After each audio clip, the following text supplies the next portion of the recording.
Shalom, selamat pagi semuanya. Bersyukur, berterima kasih pada Tuhan. Pagi hari ini kita boleh bangun lagi dengan tubuh yang diberkati, dengan kekuatan kesehatan yang baru yang datang daripada Tuhan.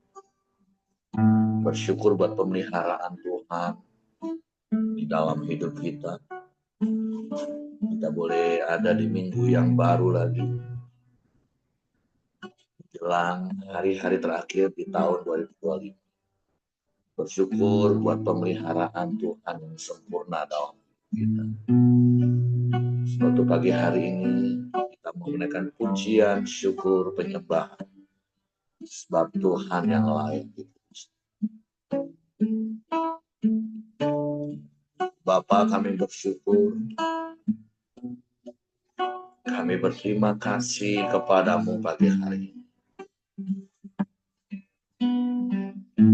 Terima kasih buat pemeliharaanmu dalam hidup kami, buat penyertaanmu yang sungguh ajaib kali. Hari lepas hari, minggu lepas minggu, bulan lepas bulan, bahkan tahun lepas tahun. Engkau setia, Engkau tidak pernah berubah. Sebab itu kami bersyukur, kami memuji, menyembah. Biarlah hadirat-Mu dipenuhi dengan pujian kami. Sebab Engkau yang layak. Terima kasih.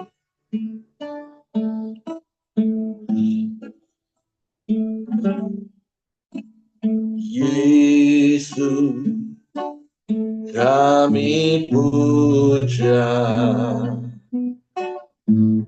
kami sembah sebagai Raja, berdiri di tengah kami, ditinggikan dan dipuji. Yesus, kami puja. Amin.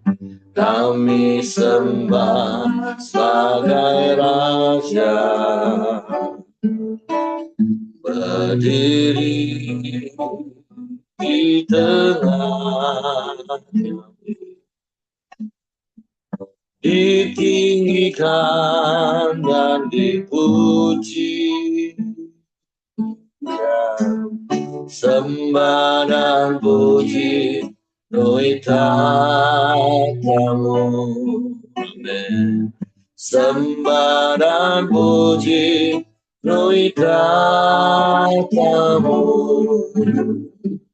Sembah dan puji penuhi tatamu. Yesus Tuhan adalah Raja.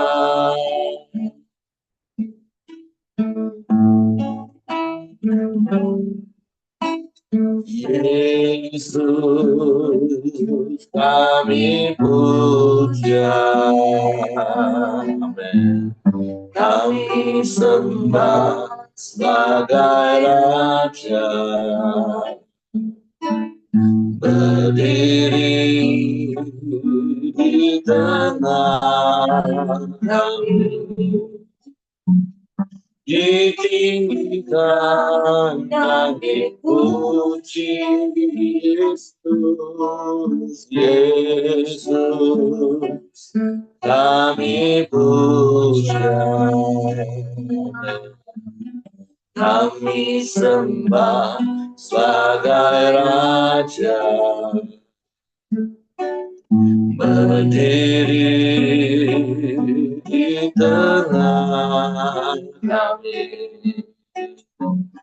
ditinggikan dan dipuji. Sembah dan puji penuhi tatamu. sembah dan puji nui tatamu, sembah dan puji nui tatamu, Yesus Tuhan adalah Raja. Sembah dan puji nui tatamu, sembah dan puji nui tatamu, sembah dan puji nui tatamu, Yesus Tuhan adalah Raja. Sembah dan puji nui tatamu.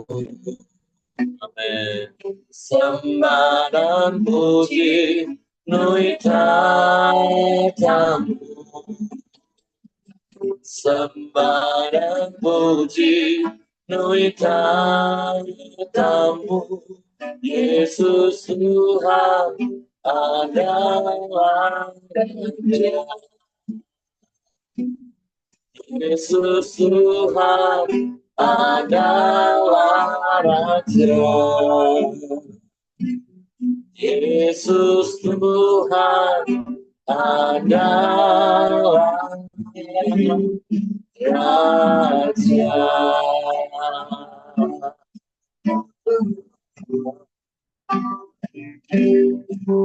Kami sembah, kami puji, kami tinggikan namamu Yesus. Kami puja, kami sembah, kami tinggikan, kami muliakan.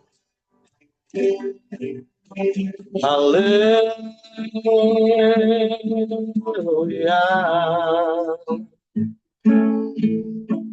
haleluya, haleluya. Ajaib, ajaib, ajaib. Terpujilah namamu, terpujilah namamu, sebab namamu ajaib, nama di atas segala nama, nama yang berkuasa di bumi di surga selamanya. Setiap lutut bertelut, setiap lidah mengaku Yesus Tuhan, Yesus Tuhan. Engkau Tuhan dan Juru Selamat satu-satunya dalam hidup. Sebab hanya di dalam namamu ada keselamatan kekal. Kami bersyukur,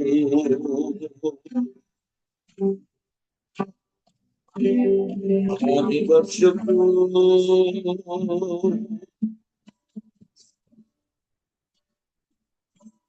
kami menyembah, kami memuji, meninggikan namamu Yesus, Yesus Tuhan.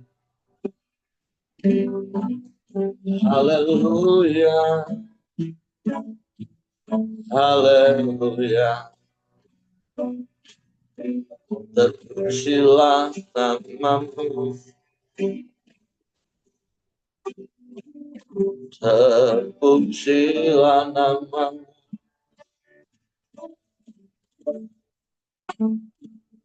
Allah yang ajaib, Allah yang dahsyat, Allah yang hebat, Allah yang luar biasa, Allah yang sanggup melakukan segala perkara. Tiada yang mustahil bagimu, tiada yang sukar bagimu, ya Allah.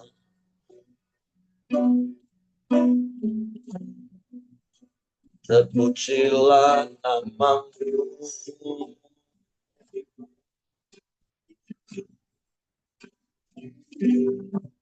terpujilah namamu, Yesus Tuhan. Ajaib, ajaib, ajaib Engkau. Haleluya, haleluya. Kami menyembah,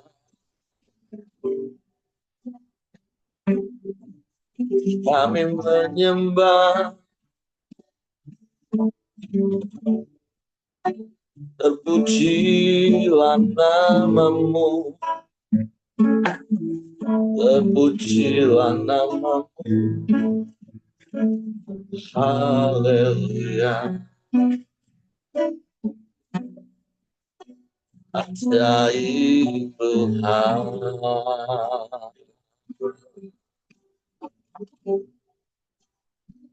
Kami bangga punya Allah yang seperti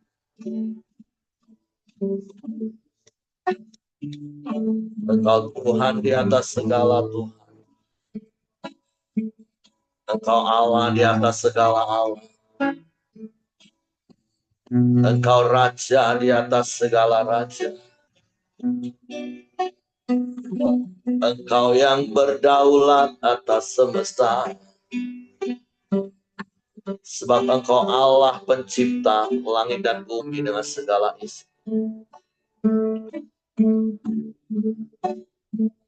Engkau Allah yang berdaulat atas hidup kami. Engkau yang berkuasa menetapkan segala masa dan waktu dalam dunia. Perbuatanmu besar dan ajaib bagi kami.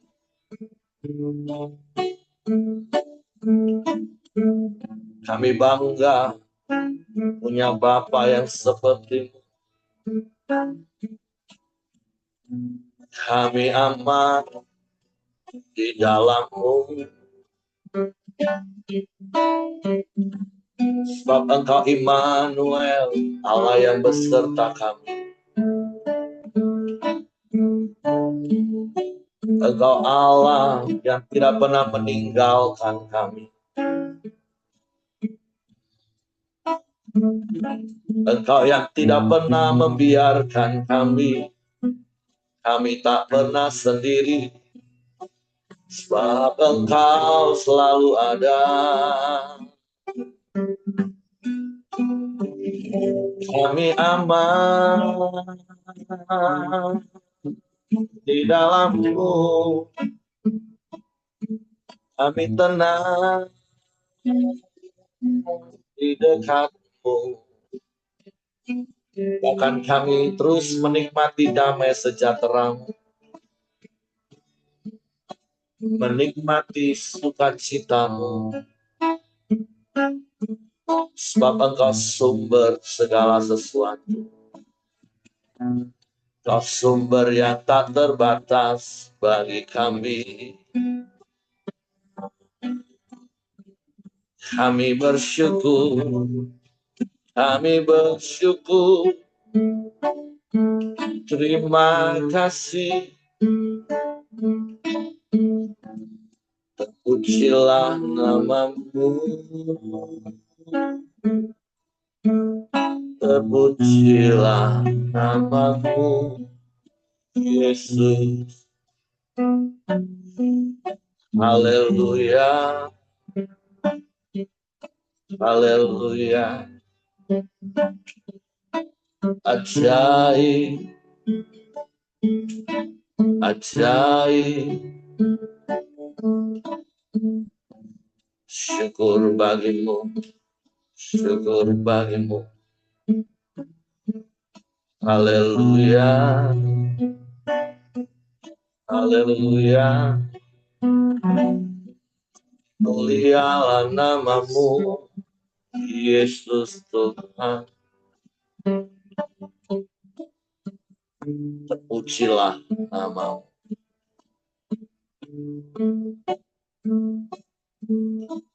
Sebab Engkau gembala yang baik bagi kami. Kami aman di dalam-Mu. Kami tenang. Kami tak takut, kami tak gentar. Sebab gadamu dan tongkatmu yang menjaga kami. Kami aman di dalam.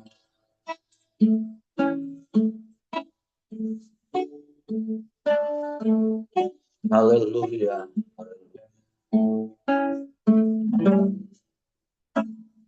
Kau gembalaku, takkan takut. Kau menuntunku untuk kemuliaan-Mu. Walaupun ku berjalan di lembah gelap, ku takkan takut. Engkau gembala yang baik. Kau gembalaku, takkan takut ya. Kau menuntunku untuk kemuliaan-Mu. Walaupun ku berjalan di lembah gelap, ku takkan takut. Sebab Kau serta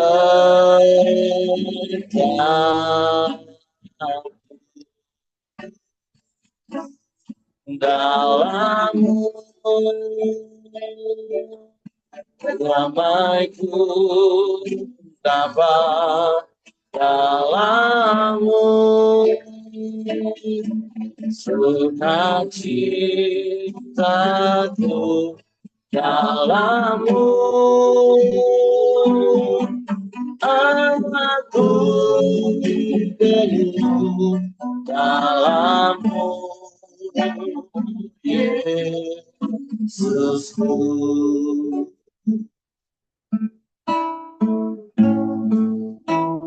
Haleluya. Kau gembalaku, takkan takut. Kau menuntunku untuk kemuliaan-Mu. Walaupun ku berjalan di lembah gelap, ku takkan takut. Sebab Kau serta-Ku. Amin, amin. Dalam-Mu, damaiku dapat dalam-Mu, sukacitaku dalam-Mu. Aku penuh dalam-Mu, Yesusku. Amin. Dalam-Mu, damaiku dapat dalammu, sukacitaku dalammu,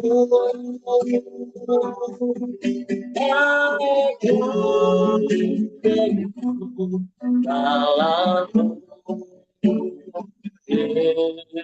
Yesusku, amin. Dalammu, Yesusku, dalam Yesusku.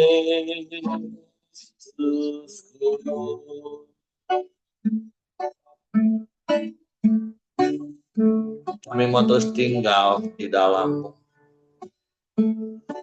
dan biarlah firman-Mu di dalam kami. Engkau yang menggembalakan hidup kami. Engkau yang menuntun dan melindungi di setiap langkah kami.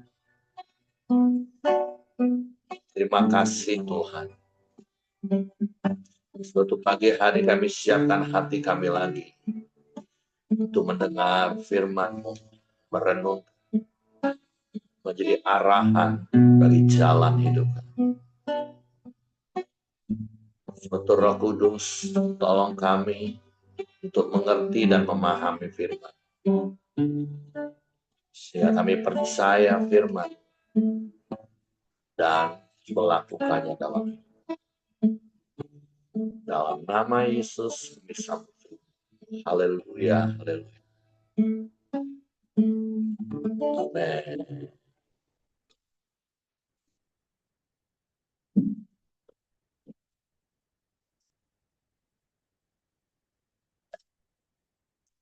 Oke, shalom semuanya. Bersyukur, berterima kasih pada Tuhan. Pagi hari ini kita boleh tetap setia. Kita boleh ada karena anugerah Tuhan. Dan kita sampai di Kisah Para Rasul pasal yang ke-10. Dan boleh dibilang ini babak baru di dalam perjalanan di mana akhirnya Injil sampai kepada bangsa-bangsa lain. Saya akan membaca dari Kisah Para Rasul pasal 10 dengan judul perikop Petrus dan Cornelius. Di Kaisaria ada seorang yang bernama Cornelius, seorang perwira pasukan yang disebut pasukan Italia. Ia saleh. Ia serta seisi rumahnya takut akan Allah, dan ia memberi banyak sedekah kepada umat Yahudi dan senantiasa berdoa kepada Allah. Dalam suatu penglihatan kira-kira jam 3 petang, jelas tampak kepadanya seorang malaikat Allah masuk ke rumahnya dan berkata kepadanya, Cornelius. Ia menatap malaikat itu dan dengan takut ia berkata, ada apa Tuhan? Jawab malaikat itu, semua doamu dan sedekahmu telah naik ke hadirat Allah, dan Allah mengingat engkau. Dan sekarang suruhlah beberapa orang ke Yope untuk menjemput seorang bernama Simon yang disebut Petrus. Ia menumpang di rumah seorang penyamak kulit yang bernama Simon yang tinggal di tepi laut. Setelah malaikat yang berbicara kepadanya itu meninggalkan dia, dipanggilnyalah 2 orang hambanya beserta seorang prajurit yang saleh dari orang-orang yang selalu bersama-sama dengan dia. Dan sesudah ia menjelaskan segala sesuatu kepada mereka, ia menyuruh mereka ke Yope. Keesokan harinya ketika ketiga orang itu berada dalam perjalanan dan sudah dekat kota Yope, kira-kira pukul 12 tengah hari, naiklah Petrus ke atas rumah untuk berdoa. Ia merasa lapar dan ingin makan. Tapi sementara makanan disediakan, tiba-tiba rohnya diliputi kuasa ilahi.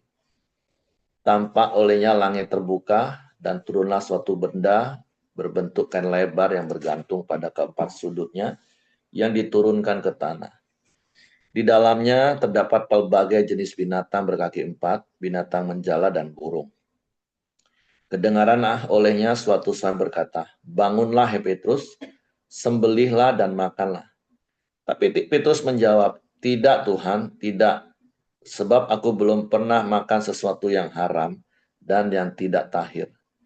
Kedengaran pula untuk kedua kalinya suara yang berkata kepadanya, apa yang dinyatakan halal oleh Allah, tidak boleh engkau nyatakan haram. Hal itu terjadi sampai 3 kali, dan segera sesudah itu terangkatlah benda itu ke langit. Petrus bertanya-tanya dalam hatinya, apa kiranya arti penglihatan yang telah dilihatnya itu? Sementara itu telah sampai di muka pintu orang-orang yang disuruh oleh Cornelius dan yang berusaha mengetahui di mana rumah Simon. Mereka memanggil seorang bertanya, apakah Simon yang disebut Petrus ada menumpang di rumah itu? Dan ketika Petrus sedang berpikir tentang penglihatan itu, berkatalah roh, ada 3 orang mencari engkau. Bangunlah, turunlah ke bawah, dan berangkatlah bersama-sama dengan mereka. Jangan bimbang, sebab aku yang menyuruh mereka kemari. Lalu turunlah Petrus ke bawah dan berkata kepada orang-orang itu, aku yang kamu cari. Apakah maksud kedatangan kamu? Jawab mereka, Cornelius, seorang perwira yang tulus hati dan takut akan Allah, dan yang terkenal baik di antara seluruh bangsa Yahudi, telah menerima pernyataan Allah dengan perantaran seorang malaikat kudus, supaya ia mengundang engkau ke rumahnya dan mendengar apa yang akan kau katakan. Ia mempersilahkan mereka untuk bermalam di situ. Keesokan harinya ia bangun dan berangkat bersama-sama dengan mereka, dan beberapa saudara dari Yope menyertai dia. Dan pada hari berikutnya sampailah mereka ke Kaisaria. Cornelius sedang menantikan mereka dan ia telah memanggil sanak saudaranya dan sahabat-sahabatnya berkumpul.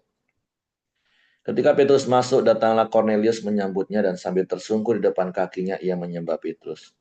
Tapi Petrus menegakkan dia katanya, bangunlah, aku hanya manusia saja.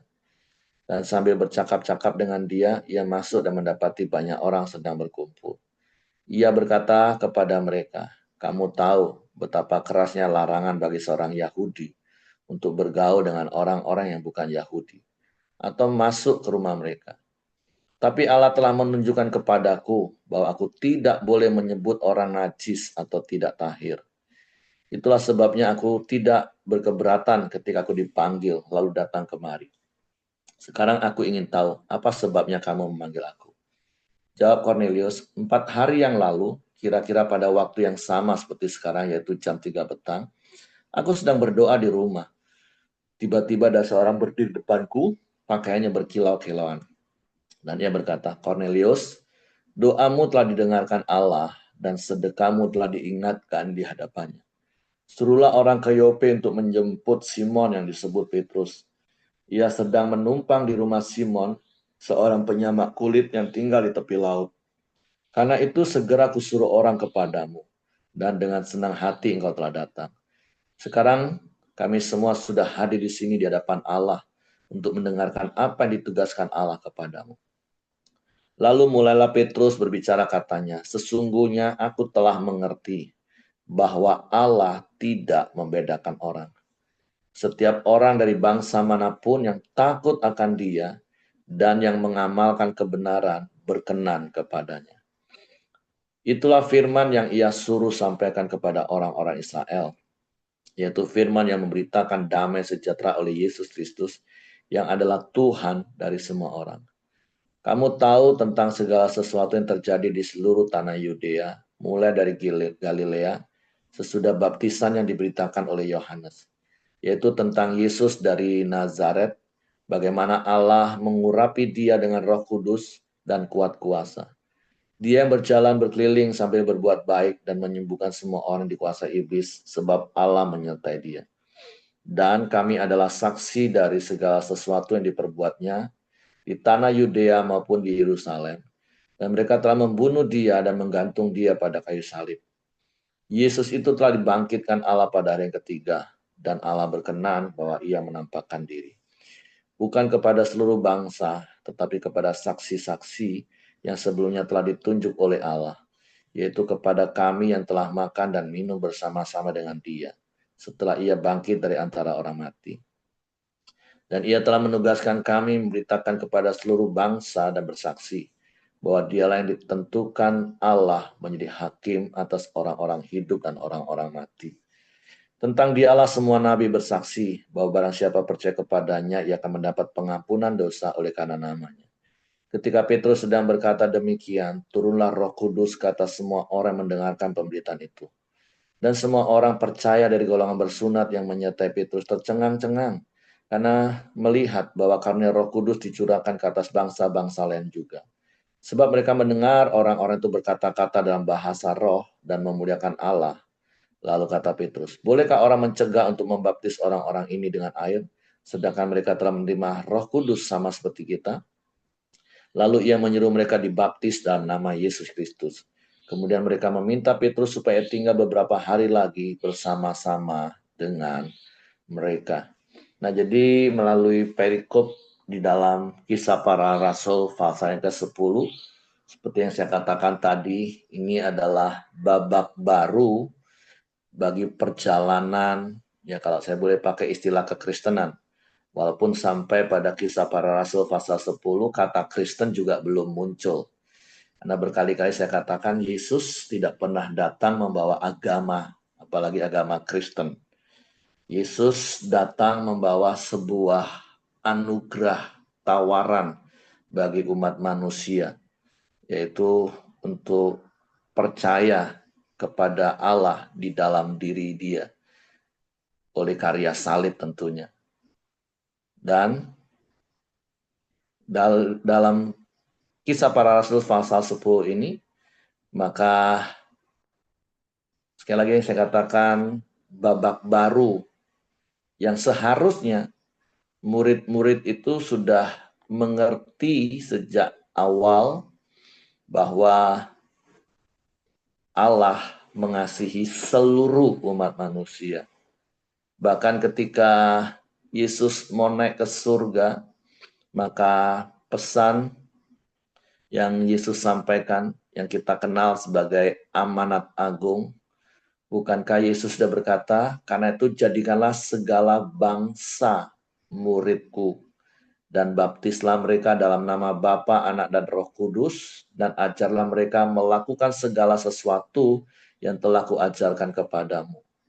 Tetapi sekali lagi, kita tahu ada satu paradigma, ada satu hal yang melekat kepada orang-orang Yahudi, yaitu Jewish centris, merasa merekalah satu-satunya bangsa pilihan Tuhan, sehingga mereka menjadi eksklusif dan itu tetap melekat kepada orang-orang Yahudi, bahkan kepada rasul-rasul, murid-murid yang notabene-nya sudah percaya Yesus. Apa yang bisa kita pelajari pagi hari ini? Ya, untuk merubah sebuah paradigma yang sudah terbangun begitu lama dalam hidup kita itu memang tidak mudah. Tapi bukan berarti tidak bisa. Kalau kita mau terbuka, kita mau menyiapkan hati atas intervensi Tuhan, dan kita belajar terus memahami isi hati Tuhan, itu pasti.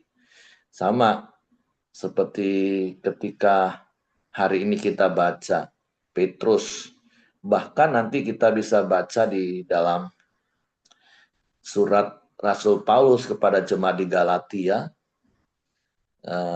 Nanti kita bisa lihat bagaimana Paulus akhirnya menegur Petrus dengan keras.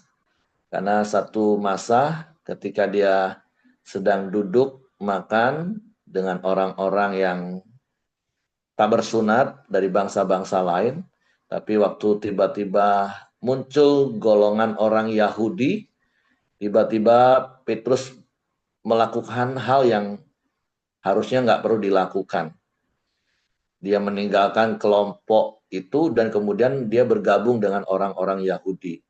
Sehingga dengan terang dan tegas Paulus menegur Petrus. Karena memang sekali lagi yang saya katakan gak mudah kadang merubah sesuatu yang sudah dari kecil tertanam dalam hidup kita. Makanya berkali-kali juga saya pernah katakan, kalau kita dari kecil sudah lahir di dalam keluarga Kristen, dari kecil kita sudah diajar firman Tuhan, ikut gereja anak, harusnya itu jauh lebih mudah di dalam perjalanan kekristenan kita. Beda dengan orang-orang yang sudah remaja, apalagi dewasa, apalagi sudah tua, seperti ibadah Tionghoa baru percaya Yesus. Itu merubah paradigma yang sudah tertanam puluhan tahun itu nggak gampang.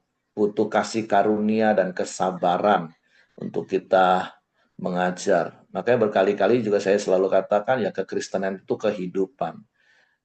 Yang penting tuh poin awalnya mereka lahir baru ketika mereka mengaku di mulut, percaya di hati bahwa Yesus adalah Tuhan dan Juru Selamat satu-satunya. Nah, kemudian mereka akan belajar selangkah demi selangkah, tahap demi setahap untuk semakin tahu mana yang harus dilakukan di dalam kekristenan. Jadi pagi hari ini kita bisa melihat dan itu bukan perkara yang mudah. Makanya butuh kasih karunia, butuh kesabaran, butuh waktu. Bahkan untuk seorang yang bernama Petrus, Tuhan langsung intervensi, itu pun Petrus masih berdebat. Padahal kalau di pasal 10 ayat 42 kan akhirnya ya Petrus sadar karena ia telah menugaskan kami memberitakan kepada seluruh bangsa.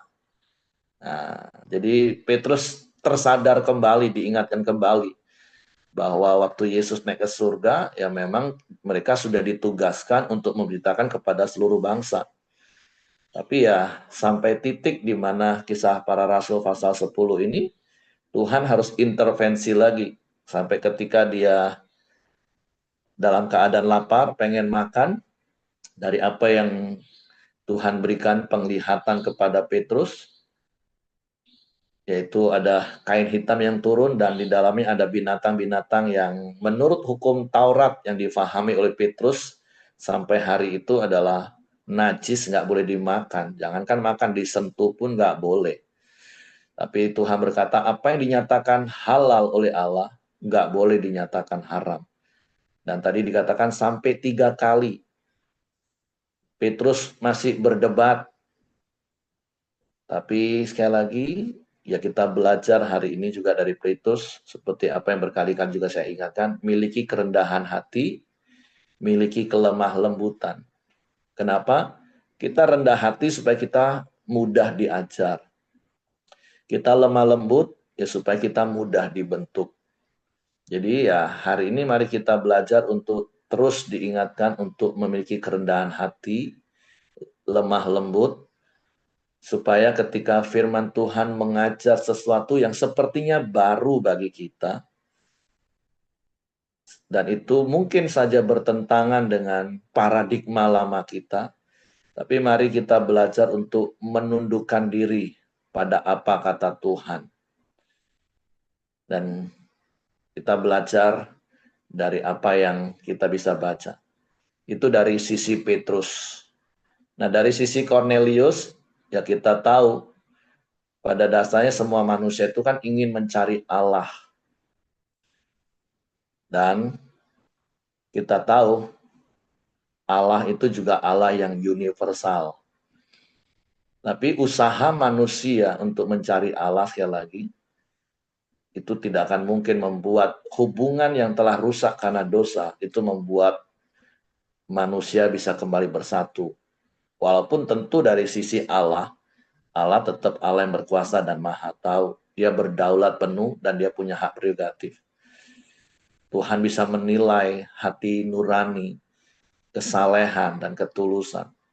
Tetapi sekali lagi prinsip yang kita dapat dari kisah para rasul pasal 10, hubungan antara Allah dan manusia itu bisa terbangun kembali itu dari sisi Allah yang berinisiatif. Barulah hubungan itu bisa terjalin kembali. Kalau selama manusia berusaha, ya hanya sebatas usaha.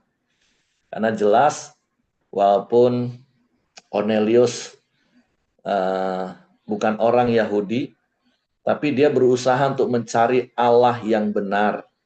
Karena di pasal ini disebutkan bahwa dia takut akan Allah. Ia saleh, ia serta seistri rumahnya takut akan Allah. Nah, kata Allah yang disama ya tentu Allah Yehova, walaupun itu sebagai bentuk Allah yang menciptakan langit dan bumi. Karena di zaman itu kan banyak orang mencari Tuhan dalam tanda kutip, dewa-dewa yang dibangun oleh pikiran manusia.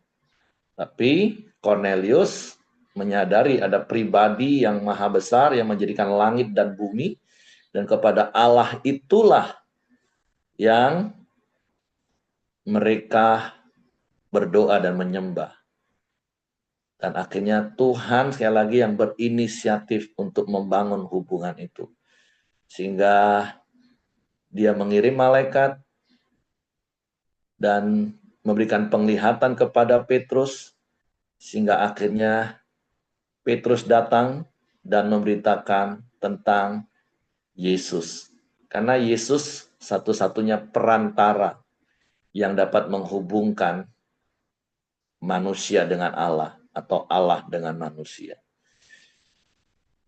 Kalau nanti kita baca juga di Kisah Para Rasul, waktu Paulus datang ke satu tempat, maka di antara patung-patung di mana mereka mempersembahkan persembahan dewa-dewa, maka Paulus katakan ada satu dewa dengan tulisan yang kepada Allah yang tidak dikenal. Dan itulah yang Paulus nanti sampaikan. Nah, jadi hari ini kita belajar dari kebenaran firman Tuhan. Sekali lagi dari sisi Petrus, kita belajar terus miliki kerendahan hati, kelemah lembutan, untuk menundukkan pikiran kita pada pikiran Kristus, paradigma-paradigma lama kita, untuk dapat digantikan dengan kebenaran-kebenaran firman Tuhan. Dan dari sisi Cornelius, kita bisa belajar bersyukur betapa Allah itu mengasihi semua manusia. Walaupun kalau manusia itu berusaha mencari Allah, yaitu nggak akan mungkin bisa menjadi satu. Karena dosa tetaplah dosa, dan dosa itu menjadi penghalang antara Allah dan manusia. Tapi sekali lagi kita bersyukur dari kisah ini, bahwa Allah begitu mengasihi semua umat manusia. Dan seperti kitab Ibrani katakan, orang yang mencari Tuhan dengan sungguh-sungguh, dia akan mendapatkan upahnya. Dan Cornelius mendapatkan upah, di mana akhirnya Allah sendiri yang berkenan untuk menemui Cornelius. Dan bahkan Cornelius tidak egois, dia tidak hanya memikirkan dirinya sendiri, tapi ketika hal itu terjadi, dia sudah kumpulkan semua keluarganya, orang-orang dekat dengan dia. Dan itu juga yang bisa kita belajar hari ini dari Cornelius. Bukankah kita juga bukan orang Yahudi, tapi oleh anugerah Tuhan kita juga menerima anugerah keselamatan itu. Dan jangan berhenti di kita. Seperti khotbah saya kemarin di hari Minggu, baik ibadah 1, 2, maupun 3. Anugerah keselamatan itu jangan berhenti di hidup kita. Tapi biarlah melalui hidup kita, ada banyak orang-orang yang juga menerima anugerah keselamatan ketika mereka percaya kepada Yesus, karena mereka melihat hidup kita. Jadi itu saja yang ingin saya sampaikan pagi hari ini dari Kisah Para Rasul pasal 10. Silakan bagi Bapak Ibu kalau ada mentambahkan, saya kembalikan kepada Kau Joni. Ya, salam semua. Kalau tidak ada yang menambahkan, kita akan masuk dalam doa kita pagi hari ini. Bapak terima kasih. Pagi hari ini kami bersyukur Tuhan kalau kami boleh terus bersama-sama memuji, memuliakan nama Tuhan. Pagi hari ini Tuhan, sudah belajar akan kebenaran firman-Mu Tuhan. Kau telah memilih kami semua Tuhan, dan memanggil kami semua juga Tuhan, terus menjangkau banyak jiwa-jiwa Tuhan. Kami boleh belajar pagi hari ini untuk menjangkau semua orang tanpa memandang siapapun dan dari mana mereka berada. Terima kasih Tuhan Yesus. Ya Tuhan, kebenaran firman-Mu terus menuntun kami untuk melakukan setiap apa yang menjadi isi hati-Mu. Terima kasih Tuhan Yesus. Berkati Pak Heri yang sudah menyampaikan kebenaran firman-Mu. Kau terus pakai Pak Heri Tuhan, dan setiap pelayanannya Tuhan. Kau terus tambah-tambahkan hikmat, sehingga lewat hidup Pak Heri Tuhan, banyak orang boleh mengenal Engkau. Kau berkati Pak Heri, sama istri dan anak-anaknya Tuhan. Biar hidup mereka, keluarga mereka Tuhan, boleh menjadi berkat bagi banyak orang. Terima kasih juga Tuhan Yesus, Engkau juga berkati kami semua yang sudah mendengarkan kebenaran firman-Mu. Biar kami boleh terus mempraktekkan kebenaran firman-Mu dalam setiap kehidupan kami. Dan lewat hidup kami Tuhan, orang-orang boleh mengenal Engkau Tuhan. Bapak terima kasih, pada hari ini kami juga terus berdoa Tuhan, khususnya buat Pak Ongko Wijaya Tuhan, Engkau terus berkati, terus beri kekuatan, kesehatan, dan pemulihan kesehatannya Tuhan. Biarlah di masa tuanya Tuhan, dia boleh menikmati setiap kebaikan dan kemurahan. Dan boleh menjadi berkat bagi anak dan cucu-cucunya Tuhan. Terima kasih Tuhan Yesus. Kami juga terus berdoa buat hidup Dorcas Tuhan. Kami berkati, Kau terus memberikan kekuatan untuk proses pemulihannya Tuhan. Sehingga lewat Ibu Dorcas Tuhan, orang-orang boleh mengenal Engkau Tuhan. Terus berkati setiap pelayanannya Tuhan dimanapun dia berada. Dia boleh menjadi berkat bagi banyak orang. Terima kasih juga Tuhan Yesus. Pagi hari ini juga kami terus berdoa buat bangsa dan negara kami Indonesia. Tuhan berikan keamanan dan kesejahteraan-Mu buat bangsa dan negara kami Indonesia ini. Tuhan berkati para pemimpin-pemimpin bangsa kami. Mulai dari presiden, para menteri dan stafnya. Gubernur, bupati, dan wali kota dan sejajarannya. Kau taruhkan hikmat, roh takut akan Engkau Tuhan, sehingga mereka boleh memimpin bangsa kami dengan adil dan benar. Terima kasih Tuhan Yesus, kami berserahkan setiap daerah-daerah yang mengalami bencana alam Tuhan. Tolong Tuhan campur tangan, berikan hikmat pada tim SAL yang membawa bantuan Tuhan, mengatur segala sesuatunya dengan baik. Terima kasih Tuhan Yesus, berikan kesejahteraan dan keamanan buat bangsa dan negara kami Indonesia ini. Mari kita masuk dalam doa Bapa kami. Bapa kami yang di surga, dikuduskanlah namamu, datanglah kerajaan-Mu, jadilah kehendak-Mu di bumi seperti di surga. Berikanlah kami pada hari makanan kami yang cukupnya, dan ampuni kami akan kesalahan kami, seperti kami juga mengampuni orang yang bersalah kepada kami. Dan janganlah membawa kami ke dalam pencobaan, dilepaskanlah kami daripada yang jahat. Karena Engkaulah yang punya kerajaan dan kuasa dan kemuliaan sampai selama-lamanya. Amin. Silakan Pak Iri. Bapa, kami bersyukur buat hari baru penuh berkat, penuh kemenangan dan sukacita melimpah yang Kau jadikan bagi kami. Kami serahkan roh, jiwa, dan tubuh kami ke dalam tangan-Mu.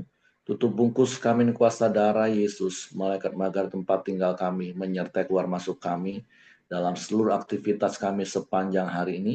Dan biarlah hidup kami memancarkan terang kemuliaan-Mu. Melalui hidup kami, Engkau dipermuliakan karena perbuatan baik kami, dan orang-orang datang kepadamu.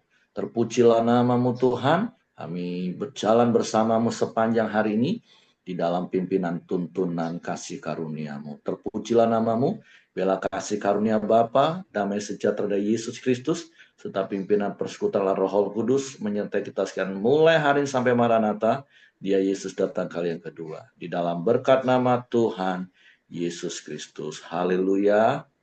Amin. Oke, semangat pagi, selamat beraktivitas, dan Tuhan Yesus memberkati kita semua.